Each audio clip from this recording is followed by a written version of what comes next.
Hello everyone, welcome to our channel. Myself Srishti Agarwal. एक बार फिर से स्वागत है आप सभी का स्कूल राज थ्योरी में, जहां पर मैं लेकर आई थी कक्षा 5 के लिए पर्यावरण अध्ययन पाठ्य पुस्तक हमारा परिवेश भाग 3 के कंप्लीट सॉल्यूशन सभी चैप्टर्स के। तो अब तक हम देख चुके हैं अध्याय 1, 2, 3, 4 हमने सीखा और समझा 1, अध्याय 5, 6, 7, 8 हमने सीखा और समझा 2 और अध्याय 9 हमारा अतीत और वर्तमान तक का कंप्लीट सॉल्यूशन। अगर आपने कोई भी वीडियो नहीं देखा है, मिस कर दिया है, तो आप हमारे चैनल की प्लेलिस्ट से चेकआउट कर सकते हैं। हमारे वीडियोस के थ्रू आपको एक एक क्वेश्चन का आंसर मिलेगा, चाहे वो चार्ट से संबंधित हो, पोस्टर निर्माण हो, चाहे वो किसी भी चित्र से संबंधित हो। एक भी क्वेश्चन मिस नहीं किया गया है, चाहे वो चैप्टर के अंदर के हो या अभ्यास प्रश्न से आधारित हो। तो एक बार जरूर से चेकआउट करिएगा। चलिए आगे बढ़ते हैं फटाफट से। अध्याय 10 देखेंगे, भारत का मानचित्र और भौगोलिक विविधता। तो काफी इंपॉर्टेंट चैप्टर है, चलिए देखना स्टार्ट करते हैं। तो चैप्टर 10 है भारत का मानचित्र और भौगोलिक विविधता, जिसमें हम राजस्थान और भारत की मानचित्र को थोड़ा पढ़ेंगे, देखेंगे ये क्या कुछ है। तो देखिए, आपने भारत का मानचित्र देखा होगा, विद्यालय की दीवार पर भी शायद बना हुआ देखा होगा। यहाँ दिए हुए भारत के मानचित्र चित्र नंबर 1 में देखिए, आप देख पा रहे हैं। चित्र नंबर आपको 1 में बता देती हूँ। तो यहाँ देखिए, ये चित्र नंबर 1 है, जहाँ पर आपको दिख रहा है भारत का मानचित्र। ठीक है, तो यहाँ पर इसी से रिलेट कहा गया है कि चित्र नंबर 1 में आप राज्य को पहचानो और नीचे दी गई कविता को हाव भाव से पढ़िए। ठीक है, तो राज्य तो पहचान ही सकते हैं हम। सबसे पहले हम रीड करते हैं इस कविता को। रानी बिटिया, तो इसका शीर्षक है इस कविता का, रानी बिटिया चली घूमने दिल्ली से आगे बढ़, चलते चलते चलते चलते पहुंच गई चंडीगढ़। चंडीगढ़ से जयपुर पहुंची, जयपुर से रामेश्वर, रामेश्वर से चलते चलते लौट चली आई घर। माँ ने पूछा, रानी बिटिया कहाँ गई थी बाहर? बिटिया बोली, कहीं नहीं माँ, मैं थी घर के अंदर। घर के अंदर? रानी बिटिया, ऐसा झूठ सरासर। झूठ नहीं माँ, सच कहती हूँ, भारत है मेरा घर। तो बहुत ही सुंदर कविता है, जिसके माध्यम से देखिए भारत को घर कहा गया है, जहाँ पर उसके मन में कोई मतभेद नहीं है, कोई सीमावर्ती कुछ इलाके ये जो चल रहा है आजकल वो नहीं है। वो कहती है भारत मेरा घर है, घर के अंदर ही हूँ मम्मा।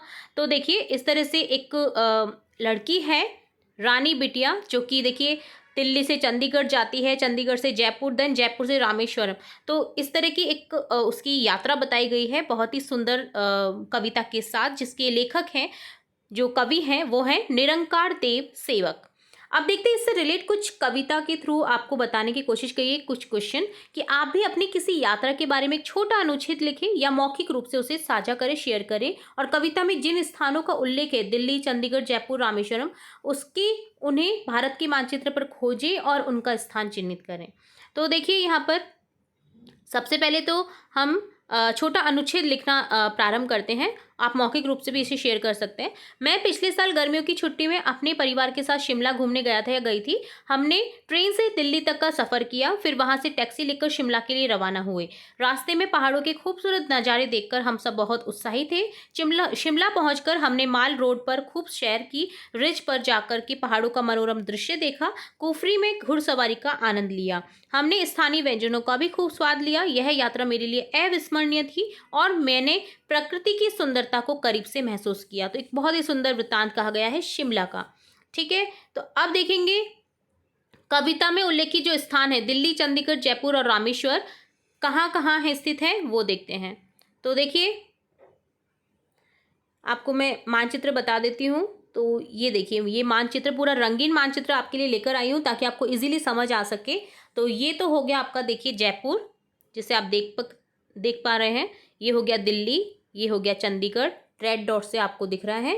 और रामेश्वर देखिए यहाँ पर है, जो आपका ये दिख रहा है आपको। तो ये तमिलनाडु में तटवर्ती जो श्रीलंका तक जो एक छोटे छोटे द्वीप बने हुए हैं, वहाँ पर ही किनारे पर है रामेश्वर। ठीक है, तो इस तरह से आप देख सकते हैं चारों ही पॉइंट्स को।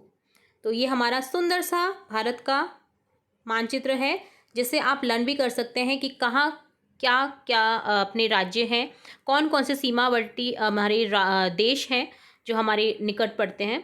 तो देखिए इस तरह से है ये। तो होप सो आपको अच्छे से समझ आ गया होगा ये क्वेश्चन। तो ये होता है डन आपका दोनों क्वेश्चन जो इस चैप्टर से रिलेट थे। अब देखते हैं इस गतिविधि और जो भी है, आप देखिए क्लोज में अगर देखना चाहें तो रामेश्वरम आपको दिख रहा है, यहाँ पर है ये देखिए, जो कि आपकी श्रीलंका जब स्टार्ट होता है, श्रीलंका से छोटे छोटे द्वीप बने हुए हैं पहले भारत के बाद में, तो वहाँ पर ये स्थित है तटवर्ती इलाके पे।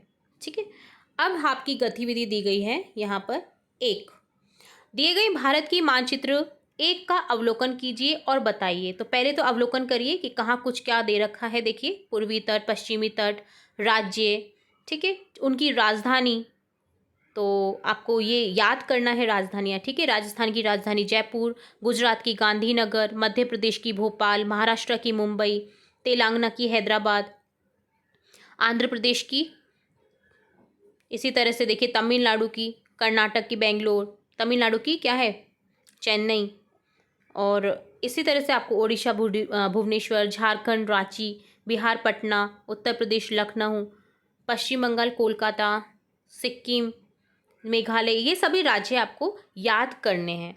ठीक है, तो ये मानचित्र है, अच्छे से आपको ये देख लेना है। अब देखेंगे इससे रिलेटेड कुछ क्वेश्चन पूछे गए हैं। अपने राज्य को पहचान कर मनपसंद रंग से उसे रंगिए। राजस्थान के उत्तर दिशा में कौन कौन से राज्य स्थित है, नाम लिखिए। दक्षिण दिशा में कौन कौन से, राजस्थान के, ठीक है, कौन कौन से राज्य स्थित है, नाम लिखिए। राजस्थान के पूर्व दिशा में कौन कौन से राज्य हैं, तो उन्हें भिन्न भिन्न रंग से रंगिए, अलग अलग रंग से। आकार में बड़े 3 राज्य को पीले रंग से रंगो और उनकी राजधानी के चारों ओर घेरा बनाओ। तो देखिए एक और मानचित्र दिया गया है, इसका वृत्तांत हम बाद में देखेंगे, पहले इन क्वेश्चन का आंसर देखेंगे। तो देखिए अपने राज्य को पहचानिए। तो देखिए अपना राज्य कौन सा है, राजस्थान। आप जिस भी राज्य से बिलोंग करते हैं, जहाँ से भी ये देख रहे हैं, एमपी, उत्तर प्रदेश, बिहार, जहाँ से भी देख रहे हैं, तो आप अपने अपने राज्य को चिन्हित करें, रंग भरें। तो देखिए यहाँ पर मैं बिलोंग करती हूँ राजस्थान से, तो मैंने यहाँ पर राजस्थान का इस तरह से रंगीन चित्र प्रदान किया है। इसी तरह से आपको अगला क्वेश्चन पूछा है कि राजस्थान के उत्तर स्थित राज्य कौन कौन से हैं। राजस्थान के उत्तर में पंजाब और हरियाणा, और दक्षिण में गुजरात और मध्य प्रदेश, जिसे आप इस तरह से देख सकते हैं, गुजरात, मध्य प्रदेश। तो राजस्थान से कौन कौन से राज्य लगते हैं, गुजरात, मध्य प्रदेश जो कि दक्षिण में है, और मध्य प्रदेश, उत्तर प्रदेश ये पूर्व में है, और हरियाणा और पंजाब ये उत्तर की ओर हैं। ठीक है, तो इस तरह से आप देख पा रहे हैं 1 2 3 4 5 राज्य लगते हैं राजस्थान की सीमावर्ती। तो इस तरह से पूरे आपको दिख रहे हैं ये। आगे क्वेश्चन है राजस्थान के पूर्व में स्थित राज्य जो कि कौन कौन से हैं। देखिए मध्य प्रदेश और उत्तर प्रदेश, तो अलग अलग रंग से आपको रंगना है। तो पहले तो मैं उत्तर प्रदेश को दर्शा देती हूँ, ये उत्तर प्रदेश हो गया, और ये हो गया आपका मध्य प्रदेश जो कि राजस्थान के पूर्व दिशा में स्थित है, दोनों ही। ठीक है, तो इस तरह से आपको रंगीन करना था। तो ये गतिविधि 1 डन हो जाती है। अब गतिविधि 2 की ओर बढ़ते हैं, जिसमें कहा गया है अब मानचित्र 2 में अपने देश भारत एवं उसके पड़ोसी देशों को देखिए। क्या आप पहचान सकते हैं कि हमारे पड़ोसी देश कौन कौन से हैं, उन देशों के नाम लिखिए। जैसे पश्चिम में क्या है, उत्तर में क्या है, पूर्व में क्या है, दक्षिण में कौन से देश हैं। तो देखिए आप मानचित्र अब 2 देखेंगे यहाँ पर। तो 2 देखिए यहाँ पर, ये रहा, जहाँ पर आपको दिखाई दे रहा है भारत की जो लगे हुए देश हैं, पाकिस्तान, अफगानिस्तान, श्रीलंका, नेपाल, ठीक है, म्यांमार। तो ये सभी देश हैं जो भारत की सीमाओं से लगते हैं। तो आपको अब बताना है, और अगर आपको ये बिल्कुल अच्छे से नहीं दिख रहा है ना, तो आप यहाँ पर भी देख सकते हैं, यहाँ पर भी आपको बताया गया है। देखिए मैंने जो अपनी ओर से ये दर्शाया गया था, देखिए श्रीलंका, पाकिस्तान, अफगानिस्तान, नेपाल, म्यांमार, बांग्लादेश, भूटान, ठीक है, तो ये देश हैं हमारे जो लगते हैं सीमावर्ती। तो अब आपको आंसर करना है क्वेश्चनों के। तो देखते हैं आंसर। पश्चिम में लगते हैं पाकिस्तान और अफगानिस्तान, थोड़ा सा पार्ट जो है अफगानिस्तान का वो टच होता है हमारे भारत से। उत्तर में चीन, नेपाल, भूटान, चीन भी लगता है, ठीक है। पूर्व में बांग्लादेश, म्यांमार, दक्षिण में श्रीलंका और मालदीव जो कि जल सीमा में लगते हैं, ठीक है, जल सीमा के आधार पर, तो ये दक्षिण में है। अब देखिए आगे बढ़ेंगे, भारत के भौगोलिक प्रदेश की बात करेंगे। भारत एक विशाल और विविधतापूर्ण देश है जिसमें अनेक प्रकार के भौगोलिक प्रदेश शामिल हैं। यहाँ पर्वत, मैदान, पठार, नदियाँ, समुद्र तट और द्वीप समूह जैसे विभिन्न प्राकृतिक स्थल हैं। भारत की तटीय सीमा की बात करते हैं तो समुद्र को देखना बहुत ही रोमांचक होता है। क्या आपने कभी समुद्र देखा है? वास्तव में चित्रों में और टीवी में देखा हो या फिर गए भी हो गोवा, केरला, तमिलनाडु, तो समुद्र के बारे में आपको चर्चा करनी है कि कैसा दिखता है। तो राजस्थान राज्य समुद्र से काफ़ी दूर है, इसलिए अगर समुद्र देखना हो तो हमें गुजरात या भारत के अन्य तटीय राज्यों में जाना होगा। भारत तीनों ओर से जल से घिरा हुआ है। जिस भूभाग के 3 ओर पानी हो, 1 और भूमि हो, उसे क्या कहा जाता है? प्रायद्वीप। ठीक है, ये बहुत ही इंपॉर्टेंट क्वेश्चन है। क्या कहा जाता है? 3 और पानी और 1 जगह और भूमि, प्रायद्वीप, पेनिनसुला। अब यहाँ पर गतिविधि 3 दी गई है कि मानचित्र 1 में देखकर बताएं भारत के कौन-कौन से राज्य समुद्र से लगे हुए हैं। मानचित्र 3 में भारत के तटों को पहचानें, बताएं कि भारत की तटीय सीमा कहाँ से कहाँ तक अरब सागर को छू रही है, ये भारत का कौन सा तट है। भारत के मानचित्र 3 में पूर्व दिशा में देखिए कि भारत की तटीय सीमा कहाँ से कहाँ तक बंगाल की खाड़ी में मिल रही है और ये भारत का पूर्वी तट है। तो देखिए यहाँ पर सबसे पहले तो आपको बता दूं मैं, मानचित्र 1 आपको ध्यान से देखना है जो कि शुरू में ही दिया हुआ है ये। ठीक है, तो आपको देखना है कि कौन कौन से तटवर्तीय जो है राज्य वो बताना है आपको। देन आपको कौन सा तट है वो बताना है, कहाँ से कहाँ तक फैला हुआ है। तो चलिए आंसर देखते हैं इसका भी। तो देखिए मानचित्र 1 में भारत के समुद्र से लगे हुए राज्य हैं गुजरात, महाराष्ट्र, गोवा, कर्नाटक, केरल, तमिलनाडु, आंध्र प्रदेश, ओडिशा और पश्चिम बंगाल। अब आपको क्या करना है? अब यहाँ पर आपको आंसर देना था कि भारत के तटों को पहचान कर आपको भारत की तटीय सीमा कहाँ से कहाँ तक अरब सागर को छू रही है, तो ये भारत का कौन सा तट है? पश्चिमी तट। ठीक है, और इसी और मानचित्र 3 में देखिए पूर्व दिशा में देखेंगे तो भारत की तटीय सीमा कहाँ से कहाँ तक बंगाल की खाड़ी मिल रही है, ये भारत का पूर्वी तट है। तो आप मानचित्र 3 में देखेंगे ना तो आपको इजीली समझ आ जाएगा कि कहाँ से कहाँ तक है। तो मानचित्र 3 की ओर बढ़ते हैं। इस तरह से ये मानचित्र 3 दे रखा है आपको, बट अगर आपको ये अच्छे से समझ नहीं आएगा ना, फिर भी नहीं आ रहा हो, मानचित्र 3 देखेंगे हम पहले। ये रहा मानचित्र 3। ठीक है, तो मानचित्र 3 में देखिए कहाँ से कहाँ तक है आपको दिया हुआ है और कहाँ से कहाँ तक पूर्वी तट है ये भी दिया हुआ है। तो पढ़ते हैं इसको, देन आपको इजीली समझ आ जाएगा कि कहाँ से कहाँ तक पश्चिमी तट है और कहाँ से कहाँ तक पूर्वी तट है। तो आंसर तो हमने देख ही लिया है, चलिए पढ़ते हैं। तो पश्चिमी तट की बात करें तो यह उत्तर में गुजरात में कच्छ के रण से दक्षिण में कन्याकुमारी तक फैला हुआ है। आप देख पा रहे हैं गुजरात के कच्छ से कन्याकुमारी तक, तो ये कहलाता है पश्चिमी तट। भारत का सबसे लंबी तट रेखा वाला राज्य क्या है? गुजरात, जो कि सबसे ज़्यादा लगता है समुद्र से। तो ये भी याद रखने वाला क्वेश्चन है। इस तट पर बंदरगाह स्थित है जहां से भारी मशीनरी व पेट्रोलियम तेल आयात होते हैं और लोहा, अनाज व वस्त्र निर्यात किए जाते हैं।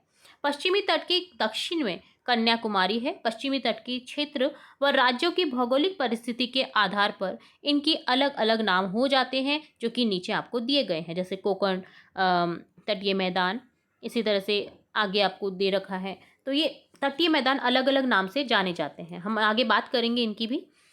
पहले समझ लेते हैं पूर्वी तट को।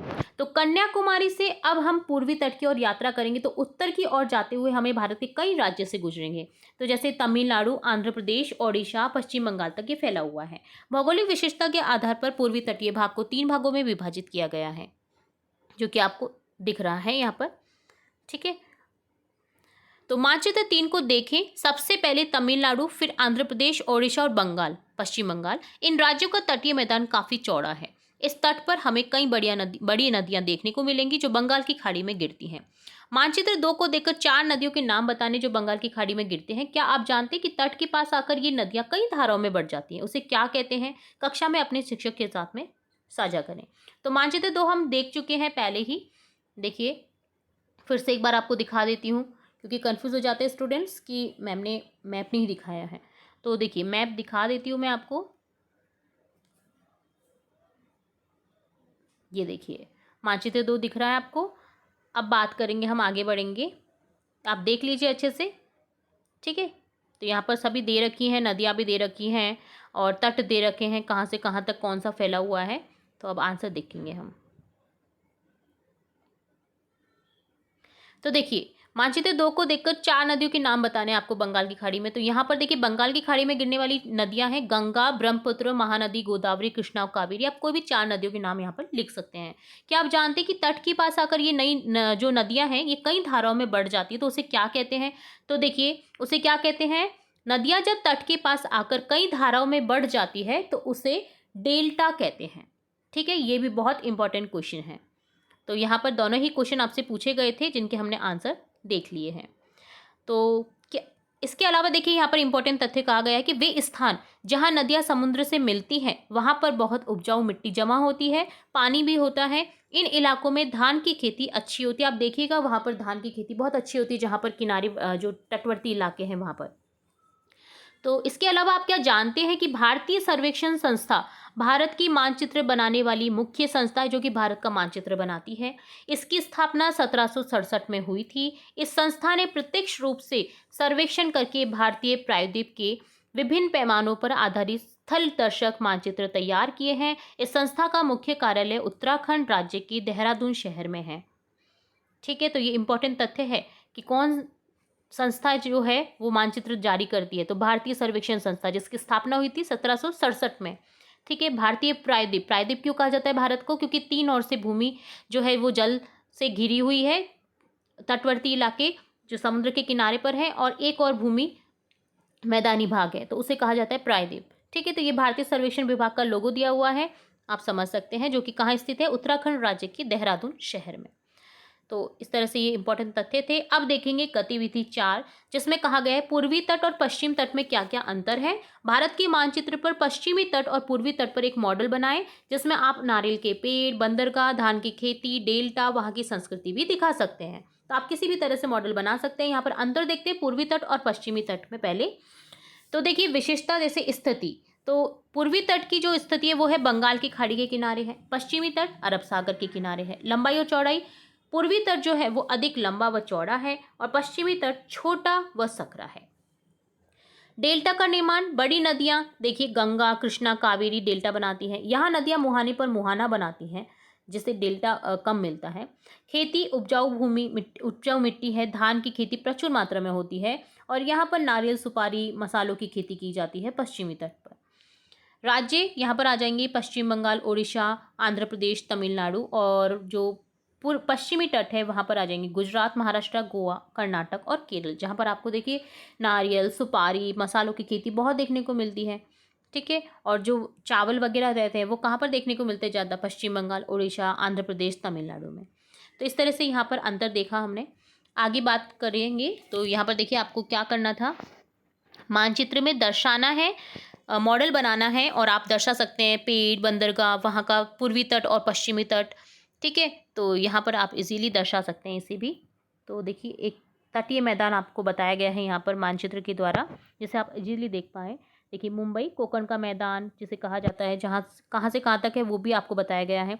कर्नाटक कन्नड़ का मैदान, मंगलुरु यहाँ पर है। मालाबार मैदान ये आ गया। उसके बाद में कन्याकुमारी आता है। देन कावेरी नदी का जो होता है उसके बाद में कोरोमंडल आ जाता है। कृष्णा नदी यहाँ पर है। इसके बाद में देखिए उत्तरी सरकार मैदान है। देन उसके बाद में महानदी यहाँ पर आकर के मिलती है, डेल्टा बनाती है अपना। तो ये आप दर्शा सकते हैं इजीली मॉडल के थ्रू। आप इसको 3D लुक भी दे सकते हैं। तो भारत के प्रमुख तट के नाम आप देख सकते हैं यहाँ पर। देखिए काठियावाड़ तट, कच्छ के में दमन, कच्छ से दमन तक जो है। कोकण तट जो कि दमन से गोवा तक है। कनारा तट गोवा से मैंगलोर। मालाबार तट मैंगलोर से कन्याकुमारी। कोरोमंडल तट कन्याकुमारी से पुलिकट झील। उत्तरी सरकार पुलिकट झील से महानदी डेल्टा तक। महानदी डेल्टा से गंगा के मैदान तक को जो कहा जाता है वो तट है कोकण तट। ठीक है, तो कोकण तट 2 है यहाँ पर। ठीक है, एक तो कोकण तट है, ठीक है, और एक कनारा तट भी आप इसको बोल सकते हैं। कनारा तट है और एक कोकण तट है। ठीक है, तो ये पूरा आपका तटीयवर्ती इलाके दिखाए गए हैं जिसमें आपके 7 तट हैं, काठियावाड़ तट, कोकण तट, कनारा तट, मालाबार, कोरोमंडल, उत्तरी तट और उत्कल तट। इसको कोकण तट ना कह करके आप उत्कल तट भी कह सकते हैं। ठीक है, कि आप कंफ्यूज हो जाए कि कोकण तट तो यहाँ पर एक है ऑलरेडी, तो आप इसको उत्कल तट लिख दीजिए। ठीक है, तो ये तटवर्ती इलाके हैं। अब देखिए आप इस तरह से मॉडल दर्शा सकते हैं। जैसे बंदरगाह जो है ना भारत के वो 13 हैं। जैसे कौन कौन से हैं यहाँ पर देखिए आपको दिख रहे हैं। पश्चिमी तट पर है कांडला पोर्ट, मुंबई न्यावा शेवा, मुर्मागोआ, न्यू मैंगलोर, कोची। ठीक है, अरब सागर की रानी किसको कहा जाता है? कोची को। कांडला का नाम है दीनदयाल बंदरगाह। कंप्यूटराइज बंदरगाह जो है वो है एन्नोर, बहुत ही इंपॉर्टेंट बंदरगाह है ये। पूर्वी तट पर आपको देखने को मिल रहे हैं यहाँ पर तूतीकोरिन, चेन्नई, एन्नोर, विशाखापट्टनम, पारादीप, कोलकाता, पोर्ट ब्लेयर। बड़े बंदरगाह है यहाँ पर 13। ठीक है, तो ये बड़े बंदरगाह हैं यहाँ पर, तो इजीली आप देख पा रहे हैं यहाँ पर। तो यहाँ पर चित्र के माध्यम से आप ये दर्शा सकते हैं, चित्र बना सकते हैं, मॉडल दर्शा सकते हैं। तो पूरा एक पेज में अगर आपको दिखाऊं तो ये हो गया आपका मॉडल बंदरगाह से रिलेटेड। इसी तरह से आप नारियल के पेड़ दर्शा सकते हैं, वहाँ पर धान की खेती होती है तो वहाँ पर धान की खेती को दर्शा सकते हैं। तो ये हो गया आपका क्वेश्चन का आंसर, जो कि है आपका गतिविधि 4। अब आगे बढ़ेंगे और बात करेंगे भारत की नदियाँ और उनके मैदान। तो ये तो हमने तट देखे, अब मैदान की बात करेंगे। तो हम भारत की नदियों की बात करते हैं, तो उसके प्रभावों को इस भूभाग पर देखते हैं। आओ हम कुछ नदियों के मैदान और उनके प्रवाह क्षेत्र देखें। इन नदियों को भारत के मानचित्र 2 में ढूंढते हैं। मानचित्र जो 2 दिया गया था उसमें आप सतलज, झेलम, गंगा, यमुना, ब्रह्मपुत्र, नर्मदा, ताप्ती, महानदी, गोदावरी, कृष्णा, कावेरी आदि देख सकते हैं मानचित्र 2 में। अभी मैं आपको दिखाऊंगी, पहले पढ़ लेते हैं देन देखेंगे। मैदानी भाग में नदियाँ कौन कौन सी? देखिए, नदियाँ पहाड़ों के बीच के बहने के बाद में मैदानों में मिट्टी बिछाती चलती हैं। मानचित्र 2 में देखेंगे, हिमालय पर्वत की दक्षिण में एक विशाल मैदान है, यही सतलज, गंगा, ब्रह्मपुत्र और उसकी स्थानीय सहायक नदी का मैदान है। इसे उत्तर का मैदान भी कहा जाता है। यहाँ की जमीन बिल्कुल समतल व मिट्टी बहुत उपजाऊ है, तभी तो वहाँ पे खेती बहुत अच्छी होती है। यहाँ गेहूँ, चावल, गन्ना, दाल, फल, सब्जियों की खेती अधिक होती है। इस उपजाऊ मैदान में घनी आबादी बसी है। कई बड़े बड़े शहर है जैसे दिल्ली, प्रयागराज, पटना, कोलकाता। अब बात करेंगे कि हमारे पर्वत और पहाड़ कैसे हैं। तो हम थोड़ी बातचीत हमारे पहाड़ों के बारे में भी करेंगे। ये पहाड़ जो भारत के उत्तर में आकाश छूती पर्वतमालाएं हैं, एक के बाद एक पहाड़ों की श्रृंखला होने के कारण इन्हें हिमालय पर्वतमाला कहते हैं। ये पहाड़ जम्मू कश्मीर, हिमाचल प्रदेश, उत्तराखंड, उत्तर प्रदेश, सिक्किम, असम और अरुणाचल प्रदेश राज्यों में फैले हुए हैं। ठीक है, तो ये पर्वत की बात हो गई, पहाड़ों की बात हो गई। एक है रेगिस्तान, थार का रेगिस्तान, जो कि है भारत के पश्चिम में एक ऐसा क्षेत्र है जहाँ बारिश बहुत कम होती है। वहाँ दूर दूर तक रेत फैली रहती है और पेड़ पौधे बहुत कम नजर आते हैं। ये रेगिस्तान है जो थार के नाम से जाना जाता है। अरावली पर्वतमाला के पश्चिम में जाने पर हम थार का रेगिस्तान देख सकते हैं। यहाँ लोग भेड़, बकरियां, ऊंट पालते हैं, जो कि हमारे राजस्थान में स्थित है। ठीक है, तो देखिए इस तरह से यहाँ पर आपको जानकारी दी गई थी। अब इससे रिलेटेड आपको गतिविधि 5 में क्वेश्चन पूछा गया है कि इस क्षेत्र में लोग कैसे रहते होंगे, जो रेगिस्तान की क्षेत्र है, इनके बारे में पता कीजिए और यहाँ कौन कौन से जानवर मिलते हैं, इन जानवरों का उपयोग लोग कैसे करते हैं, इसके बारे में लिखिए। तो नदियों को पहले पढ़ेंगे, हम बाद में पढ़ेंगे। पहले हम देख लेते हैं यहाँ पर जो आपका क्वेश्चन पूछा गया था गतिविधि 5 में। तो इस क्षेत्र में लोग कैसे रहते होंगे, क्या करते होंगे? तो थार रेगिस्तान में लोग मुश्किल परिस्थितियों में रहते हैं क्योंकि पानी की कमी होती है। वे मुख्य रूप से पशुपालन करते हैं, जैसे भेड़, बकरियां, ऊंट पालते हैं। कुछ लोग खेती भी करते हैं जहाँ पानी उपलब्ध होता है। यहाँ कौन कौन से जानवर मिलते हैं? तो यहाँ पर आपको देखेंगे ऊंट, भेड़, बकरियां जैसे जानवर मिलेंगे। ऊंट को यहाँ पर रेगिस्तान का जहाज कहा जाता है। ये सामान ढोने, सवारी करने, हल चलाने के काम आते हैं। इनका दूध भी पिया जाता है। भेड़, बकरियां ये दूध और मांस के लिए पाली जाती हैं। भेड़ों से ऊन भी मिलती है जिससे कपड़े बनाए जाते हैं। तो ये दोनों क्वेश्चन के आंसर थे गतिविधि 5 में। अब देखेंगे हम भारत की नदियों की बात करेंगे, जिसे मैं आपको काफ़ी टाइम से बताने की कोशिश कर रही थी। देखिए, अरब सागर में गिरने वाली भारत की नदियाँ आपको दिख रही हैं। लूनी, साबरमती, माही, नर्मदा, ताप्ती, मांडवी, जुआरी, शरावती, भरतपूजा, पेरियार और पुम्बा। यहाँ पर बारी बारी से ये आपको दिख रही है। यहाँ से स्टार्ट है ये लूनी नदी, उसके बाद में आपकी लास्ट तक पुम्बा है। ठीक है, तो ये पूरी नदियाँ आप देख सकते हैं, उनको मानचित्र में इस तरह से दर्शा सकते हैं सभी नदियों को। इसी तरह से बंगाल की खाड़ी में गिरने वाली नदियाँ देखिए, दामोदर से स्टार्ट है। दामोदर नदी आपको दिख रही है रेड कलर में, ये दामोदर है। इसके अलावा देखिए स्वर्ण रेखा, वैतरणी, ब्राह्मणी, महानदी, गोदावरी, कृष्णा, पेन्नार, कावेरी और वैगई यहाँ पर आकर के मिल जाती हैं बंगाल की खाड़ी में। ठीक है, तो ये नदियों का मानचित्र हो गया आपका। अब देखिए आप इजीली इससे इस तरह से भी समझ सकते हैं। तो ये पूरा मानचित्र में है इस तरह से। तो काफ़ी इंटरेस्टिंग वे से मैंने आपको बताने की कोशिश की है ताकि आपको इजीली समझ आ सके। आप देख पा रहे हैं इजीली अरब सागर में कौन कौन सी नदियाँ गिर रही हैं। साबरमती, माही, नर्मदा, तापी,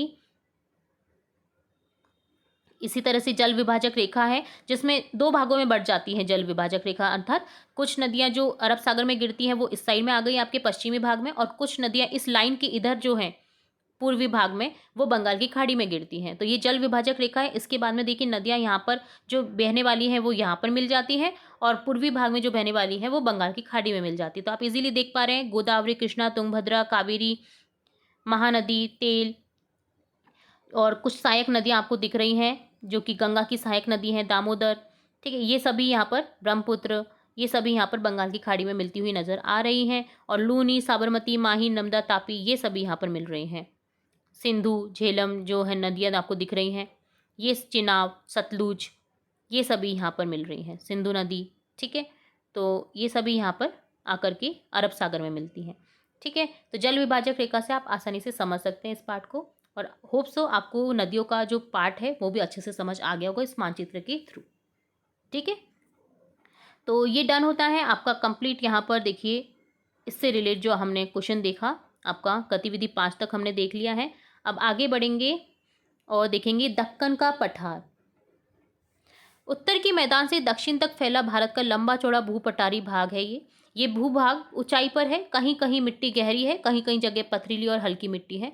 यहाँ बहुत से क्षेत्रों में पानी भी कम बरसता है। ज्वार, रागी, मोटे अनाज उगाए जाते हैं। ये क्षेत्र दक्कन अर्थात दक्षिण का पठार भी कहलाता है। आपको अगर कहीं दक्षिण का पठार दिखे तो वो दक्षिण का पठार दक्कन का पठार ही है, ठीक है। तो इन्हीं पठारों में लोहा, कोयला और सोना, एल्यूमिनियम आदि की खदानें भी हैं, क्योंकि इसलिए भी इंपॉर्टेंट है। मानचित्र 3 में आप देखेंगे दक्कन के पठार और उसमें पाई जाने वाली नदियों को पहचानेंगे और भारत की खाली मानचित्र में उसे दर्शाएंगे। तो देखिए दक्कन के पठार में निम्नलिखित नदियाँ पाई जाती हैं, गोदावरी, कृष्णा, कावेरी, नर्मदा और तापी। तो खाली मानचित्र में आपको दर्शाना है। तो पहले तो हम देखते हैं दक्कन का पठार, जो कि कौन सा राज्य, कौन कौन से राज्यों को बिलोंग करता है। एक त्रिभुजाकार शेप में होता है ये, प्रायद्वीपीय पठार भी इसको कहा जाता है। तो 3 नाम है, दक्कन का पठार, दक्षिण का पठार या प्रायद्वीपीय पठार। तो आप कंफ्यूज नहीं होइएगा। अब देखते हैं इसमें देखिए कौन कौन सी नदियां हैं, गोदावरी, कृष्णा, कावेरी। तो यहाँ पर ये नदियां हैं दक्कन के पठार में, ठीक है। तो कृष्णा, कावेरी, नर्मदा, तापी आप देख सकते हैं। आपको मानचित्र 2 भी देखना हो तो वो भी आप देख सकते हैं, जिसमें आप इजीली समझ सकते हैं इसको मानचित्र 3 में, ठीक है। तो मानचित्र 3 के लिए हम वापस से पीछे की ओर जाएंगे और मानचित्र 3 देखेंगे। आपका मानचित्र 3 है यहाँ पर, ये रहा, ठीक है। तो यहाँ पर आपको दिख रहा है, बट यहाँ पर बहुत अच्छे से नहीं दिखाया गया है, इसलिए मैंने आपको दूसरा मैप बताया है ताकि आप इजीली इस पार्ट को समझ सकें। तो अब तो आपको समझ में आ गया होगा कौन कौन सी नदियाँ यहाँ पर बह रही हैं दक्कन के पठार में, ठीक है। मेनली जो 2 नदियाँ हैं वो तो गोदावरी और कृष्णा है। बाकी देखिए यहाँ पर आपके कावेरी है, तापी है, तो ये भी नदियाँ यहाँ पर मुख्य रूप से बहती हैं, नर्मदा। तो ये हो गया दक्कन के पठार की बात। तो ये डन होता है आपका पूरा कंप्लीट चैप्टर, जिसके अंदर के सभी अभ्यास प्रश्न और गतिविधि आकलन देख लिए हमने। अब देखेंगे चैप्टर का अभ्यास कार्य, जिसमें सबसे पहले प्रश्नों के उत्तर दीजिए। 5 क्वेश्चन पूछे गए हैं, प्रत्येक क्वेश्चन का हम बारी बारी से आंसर देखेंगे। भारत के उत्तर में स्थित पर्वतों के नाम लिखिए। तो भारत के उत्तर में स्थित हिमालय पर्वतमाला है, जो जम्मू कश्मीर, हिमाचल प्रदेश, उत्तराखंड, सिक्किम और अरुणाचल प्रदेश में फैली हुई है। गंगा ब्रह्मपुत्र मैदान में कौन कौन से राज्य आते हैं। तो गंगा ब्रह्मपुत्र मैदान में पंजाब, हरियाणा, उत्तर प्रदेश, बिहार, पश्चिम बंगाल और असम आते हैं। भारत के कौन से राज्य समुद्री तट रेखा से लगे हुए हैं। भारत की समुद्री तट रेखा से लगे हुए राज्य हैं गुजरात, महाराष्ट्र, गोवा, कर्नाटक, केरल, तमिलनाडु, आंध्र प्रदेश, ओडिशा और पश्चिम बंगाल। थार का मरुस्थल किन राज्यों में फैला हुआ है। तो देखिए थार का मरुस्थल राजस्थान, गुजरात, हरियाणा, पंजाब के कुछ भागों में फैला हुआ, मेनली राजस्थान में है ये, बट गुजरात में भी है, कचरा का रन जो है वो वाला पार्ट, और हरियाणा, पंजाब में भी थोड़ा थोड़ा सा है। दक्कन के पठार में पाई जाने वाली प्रमुख नदियों के नाम तो हो जाएगा गोदावरी, कृष्णा, कावेरी, महानदी, नर्मदा और ताप्ती। अब आपको क्या करना है, भारत की मानचित्र में दर्शाना है कि भारत के भौगोलिक प्रदेशों को पहचाने। हमने जो दक्कन का पठार और ये देखा ना, ये सभी भौगोलिक प्रदेश में ही आते हैं। सही नाम लिखने की गतिविधि अपने शिक्षक की सहायता से कीजिए, और एक खाली मानचित्र में आपको हिमालय, थार का मरुस्थल, दक्कन का पठार, गंगा की मैदान, तटीय क्षेत्र, प्रमुख नदियों को चिन्हित करने का अभ्यास करना है। तो देखिए पहचानना है आपको, सही नाम लिखना है। तो देखिए भारत के जो भौगोलिक प्रदेश है वो है हिमालय पर्वत, उत्तरी भारत का विशाल मैदान, प्रायद्वीपीय पठार जिसे दक्कन का पठार या दक्षिण का पठार भी कहा जाता है, तटीय मैदान, भारतीय द्वीप समूह को पहचान कर आपको सही नाम लिखने हैं। तो ये नाम हो गए आपके ये सभी, ठीक है, भारतीय द्वीप समूह तक। हिमालय पर्वत, उत्तरी भारत का विशाल मैदान, प्रायद्वीपीय पठार, तटीय मैदान और भारतीय द्वीप समूह, 5 पार्ट। अब देखिए खाली मानचित्र में आपको भौगोलिक विशेषताओं को दर्शाना है। हिमालय को दर्शाना है, जैसे भारत के उत्तरी भाग में स्थित पर्वत श्रृंखला। थार मरुस्थल को दर्शाएंगे, रेगिस्तान जो भाग है पश्चिमी भाग में। दक्कन का पठार दक्षिण भाग में स्थित त्रिभुजाकार पठार है। गंगा के मैदान, उत्तरी भारत में गंगा नदी द्वारा निर्मित उपजाऊ मैदान। तटीय क्षेत्र, भारत के पूर्वी पश्चिमी तट पर स्थित मैदान। प्रमुख नदियां गंगा, यमुना, ब्रह्मपुत्र, सिंधु, गोदावरी, कृष्णा, कावेरी आदि नदियां। तो देखिए इस तरह से हम दर्शा सकते हैं। भारत का भौगोलिक विभाजन आप देख सकते हैं। हिमालय पर्वतमाला, उत्तरी मैदान, सेंट्रल हाईलैंड, दक्कन का पठार, पूर्वी घाट, पश्चिमी घाट और भारतीय रेगिस्तान, ठीक है। तो ये हिमालयंस आपको दिख रहा है ग्रीन कलर में जो है, ये हिमालयंस है। हिमालय पर्वत श्रृंखला फैली हुई है।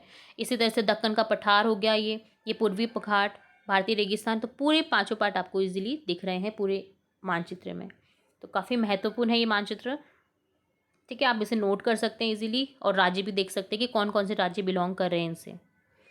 इसी तरह से आप एक और मैप देख सकते हैं इजीली, जिसे आप इस तरह से देख सकते हैं। देखिए हिमालय पर्वत श्रृंखला, उत्तरी मैदान आ गया, ये मरुस्थल आ गया, प्रायद्वीपीय पठार दक्षिण का पठार या दक्कन का पठार, पूर्वी मैदान आ गया, पूर्वी तटीय मैदान, ये पश्चिमी तट मैदान आ गया। और हिमालय पर्वत श्रृंखला आपको दिख रही है जो ग्रीन कलर में, जो लाइट ग्रीन कलर में है। उत्तरी मैदान थोड़ा ग्रीन कलर में दिखाया है। तो दोनों ही मानचित्र से आप इजीली समझ सकते हैं इन चीज़ों को, और खासकर ये जो भौतिक प्रदेश हैं आप इजीली समझ सकते हैं और दर्शा भी सकते हैं कभी भी आपको कोई क्वेश्चन पूछे तो ये दोनों क्वेश्चन के आंसर देख लिए हमने, ठीक है, जो आपको मानचित्र में दर्शाने थे। यहाँ पर आप नदियों को भी दर्शा सकते हैं, जो कि हमने पहले भी देखा है मैप। अब आगे बात करेंगे सामूहिक चर्चा, जिसमें भारत की मैदानी प्रदेश में रहने वाले कौन कौन से लाभ और चुनौतियां हो सकती है रहने वालों को। यदि आप पहाड़ी क्षेत्र में रहते हैं तो आपकी दैनिक दिनचर्या कैसे अलग होती। तो भारत के मैदानी प्रदेश में रहने से कौन कौन से लाभ और चुनौतियां हो सकती है। तो लाभ तो होंगे, उपजाऊ भूमि है, नदियों से सिंचाई की सुविधा, घनी आबादी, परिवहन और व्यापार में आसानी। चुनौतियां ये होती है कि बाढ़ का खतरा भी रहता है क्योंकि नदियां हैं। जनसंख्या अधिक होने से भीड़ और संसाधनों पर दबाव होता है। यदि आप पहाड़ी क्षेत्र में रहते हैं तो आपकी दैनिक दिनचर्या कैसे अलग होती। तो पहाड़ों में ठंडा मौसम होता है, इसलिए कपड़े और खान पान अलग होता। खेती सीढ़ीनुमा खेती होती। परिवहन कठिन होता, इसलिए पैदल चलना अधिक पड़ता। जीवन मैदानी क्षेत्रों की तुलना में थोड़ा कठिन होता है क्योंकि वहाँ पर हर चीज़ पैदल करनी पड़ती है, गाड़ियों की सुविधा हर जगह नहीं होती है। तो ये डन होता है दोनों क्वेश्चन के आंसर, जिसमें सामूहिक चर्चा करनी थी। आगे है शिक्षक की सहायता से भारत के मानचित्र में निम्नलिखित नगरों को दर्शाइए। मुंबई, चेन्नई, अहमदाबाद और जयपुर। जयपुर राजस्थान की राजधानी है। अहमदाबाद गुजरात में यहाँ पर दर्शा सकते हैं। मुंबई महाराष्ट्र की राजधानी, और यहाँ पर आप चेन्नई को दर्शा सकते हैं। तो देखिए आपको रेड डॉट में दिखाई दे रहे हैं जो मैंने इस तरह से दर्शा दिए हैं। तो होप सो आपको इजीली अच्छे से समझ आ गया होगा ये भी क्वेश्चन, ठीक है। तो इस तरह से डन होता है आपका कंप्लीट सॉल्यूशन इस चैप्टर का। मैंने बहुत मेहनत की है आप सभी के लिए मैप्स को सर्च करने में, बनाने में, ताकि आपको इजीली अच्छे से समझ आ सके सभी क्वेश्चंस। तो होप सो आपको वीडियो अच्छे से समझ आया होगा। फिर भी अगर कहीं डाउट रहता है, कोई क्वेरी रहती है, तो आप कमेंट बॉक्स में कमेंट करके पूछ सकते हैं। इसके अलावा वीडियो कैसा लगा जरूर से बताइएगा। इतनी मेहनत की जाती है तो एक कमेंट करके तो बताइएगा कि वीडियो कैसा लगा। आपको पूरे YouTube पर इस चैप्टर का इतना अच्छे से सॉल्यूशन या डिस्क्रिप्शन नहीं मिलेगा। तो होप सो आप पूरा वीडियो अच्छे से देख रहे होंगे और देखा होगा। इसके अलावा आप फिर से रिपीट करके मैपों को अपने पास में रख सकते हैं, प्रिंट आउट निकाल सकते हैं, या अपने खाली मानचित्र में इस तरह से दर्शा सकते हैं जैसे मैंने आपको दर्शा के बताया है। तो डन होता है आपका अध्याय 10 मानचित्र, भारत का मानचित्र और भौगोलिक विविधता।